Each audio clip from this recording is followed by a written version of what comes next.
The Bible is a living word that reads us as we read it. It's a person, a voice that proves that time is not linear, as one sentence can confirm the past, guide the present, and declare the future. You are here. I am here.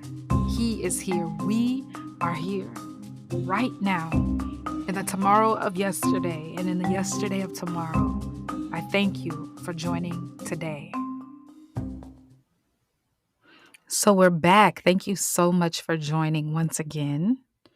In our last episode, we talked about how the Egyptian king, Pharaoh, out of fear of the Israelites partnering with another kingdom and turning against him, he actually did everything that he could to oppress the Israelites, to make their lives miserable because they kept growing, they kept expanding, they grew more and more powerful. And the Egyptian king perceived them as a threat simply because of their existence. And so the Egyptian king put into place this strategy, and he went and he gave a direct order to the Hebrew or the Israelite midwives. And he told them, he's like, yo, when you go to help these Hebrew mothers to birth their children, if it's a boy, kill him. If it's a girl, let her live. Right. And so we talked about Shipra and Pua, those are the midwives, how they really weren't having it. And they had this fear and this respect and this honor for God that they decided not to obey the king's order. And they let the boys live. And so, because of this, because of the fact that they were not cooperating with the Egyptian king, he actually implemented another plan. And in his new plan, he gave an order to the Egyptians and he told them, if you find a newborn Hebrew boy, throw him into the Nile River.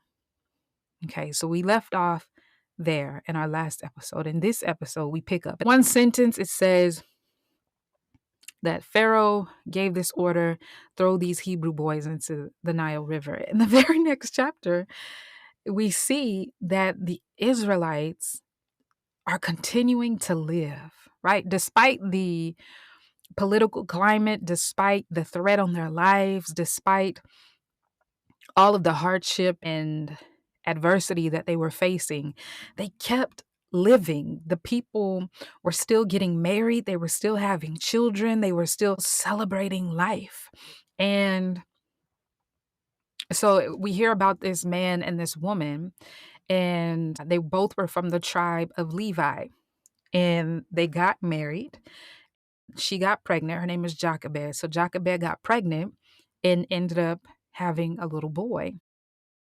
So she noticed as she was just staring into his eyes, I imagine, and just looking at his little curly hair and smelling his breath and all of the things that you do with a newborn baby. As she's staring at him, she recognized something on him. She's like, this boy is special. There's something very special about him. She actually kept him hidden for 3 months. She kept him concealed for 3 months because, again, there's this order out that the newborn Hebrew boys were to be thrown into the Nile River. Can you imagine the level of intimacy that a mother has to have with her child to be able to keep him quiet for 3 months, to be able to keep him hidden for 3 months? It required a level of nearness for her to be around him, to pacify him before he even cried. She had to study his movement, study his timing, when he was hungry, when he was sleepy, when it was time for him to be changed. She had to study his every micro expression just to keep him satisfied so that he wouldn't reveal his existence by making noise. So I imagine that Jochebed and her son were very, very close. And after 3 months, she had to make a very hard decision. And she decided she had to get rid of him for his sake, and in large part for her own sake. And so she fashioned this basket, and she made it in such a way where it was waterproofed. And then she put her baby boy into a basket. She took the basket to the Nile River, and she placed the basket amongst the reeds on the bank of the river. A lot of people draw pictures that they tell a story like he's just sailing down the river, but it says that she placed him amongst the reeds on the bank of the river. So she kind of tucked the basket away, and she took a very heavy, long, heartbreaking journey back home without her son, without her companion for 3 months that she was probably with for most of every moment of the day. She had to walk away and leave him behind. And so after Jochebed left the basket on the bank of the Nile River, it says that this little boy had a sister, and his sister was standing at a distance, and she's just kind of peeping, like, I'm just making sure he's good, you know. And so Pharaoh's daughter, she's a princess. So the princess went to the Nile River to take a bath. And she's just out there with her servant girls and trying to get all fresh and clean. And as she's bathing, she notices this basket. And she's like, that basket wasn't there when we were here the other day. Go get me that basket. So she tells one of her servant girls to bring her the basket, and the servant girl's like, yes, ma'am. So she goes and she gets the basket and takes it to the princess. The princess opens the basket, and there's this little boy. And she looks and she's like, oh, this must be one of those Hebrew boys. And she's actually moved with compassion for him. And she felt sorry for him. And the little boy's just in the basket and he's crying, and her heart just was extended toward him. Meanwhile, the little boy's sister sees this opportunity and she's like, so she goes up to the princess and she's like, hi, excuse me. Would you like me to find one of the Hebrew women to nurse him?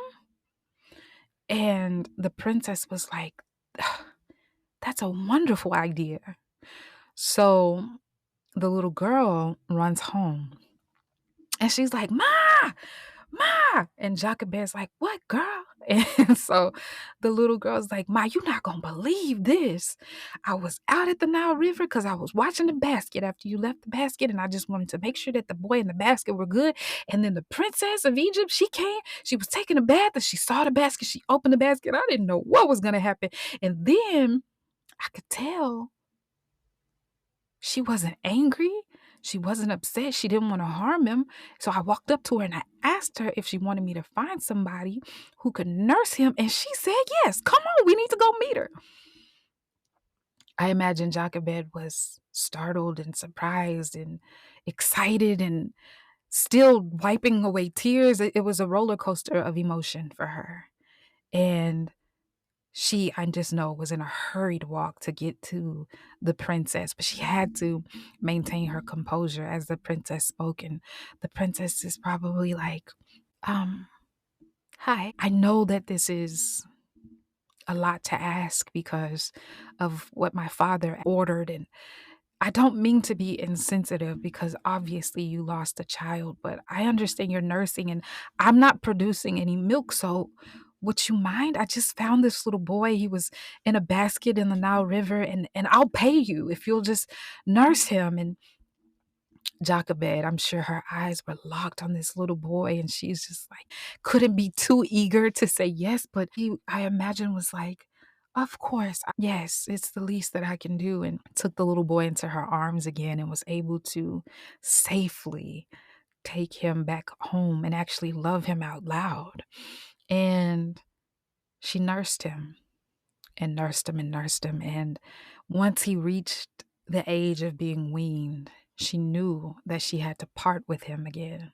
And so Jochebed took her son back to the princess, and the princess was so excited to see him. And she just took him into her arms and she adopted him as her own son. She even gave him his name, Moses, because she said, I lifted him out of the water, and that's what his name means. And so she's just excited, and I imagine that Jochebed is just watching these two bond in this moment. And she had to turn once again and walk away from her son. Now, imagine the strength, the trust, the faith, the selflessness that's required for this woman to release someone that she loved into the arms of someone else because she knew the dangers of loving him out loud. And so her offering was very significant. The fact that she took him to the Nile River to begin with, that offering reframed history for the Israelite nation. And I just know that when she turned to walk away, her heart raced and her stomach sank, and sadness overwhelmed her to the point where her tears refused to fall just so she wouldn't have to lose something else. And I know that somewhere, I just imagine that somewhere in the depth of her pain, she found the will to continue. She found the audacity to hope. She found the bravery to believe that something great was on the other side. And in the last episode, I gave a shout out to Shipra and Pua, the midwives, and the fact that their courage, their bravery, their honor for God, and the fact that they knew, despite the fact that the king gave them an order, that they operated under a higher authority. But this episode, I definitely have to shout out this mother, Jochebed, who was willing to give of herself. Such a selfless love, because she knew that if she didn't love him to life by releasing him, the only other way she could have loved him was to death. And I give a shout out to all of you, any Jochebed out there who's listening right now, who has had to face the pain and the separation of releasing someone you love into the arms of someone else, in hopes that there is greatness on the other side of your own pain. I give this shout out to you. But there's also someone else that I want to mention in this segment of the story, and that is the princess. I have to give a shout out to her too, because mind you, her father is the one who gave the order for the Hebrew boys to be thrown in the Nile River to begin with. And despite that, she took a Hebrew boy that she found in the very Nile River that he ordered these boys to be thrown in. She took this boy out of the Nile River, adopted him, took him home, and raised him as her own, raised him as an Egyptian. That takes a lot of courage, but she was also operating under a greater authority, and I call that the authority of compassion. She knew she had to do something. And even though I'm sure it was not popular opinion when she took this little Hebrew boy home, she still knew that that's what she had to do.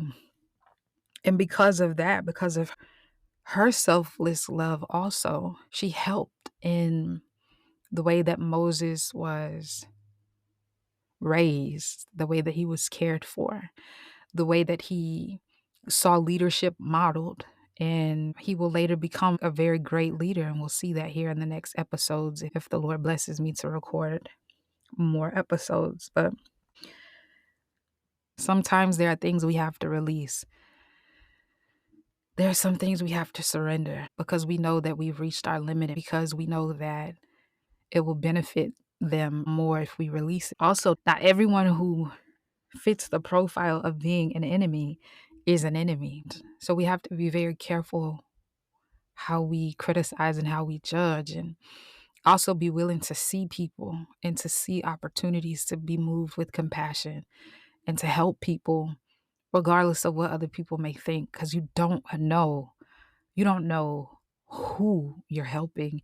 You don't know the destiny that that person could be carrying, in the way that you could help shift the future by helping the person who's in front of you in the present moment.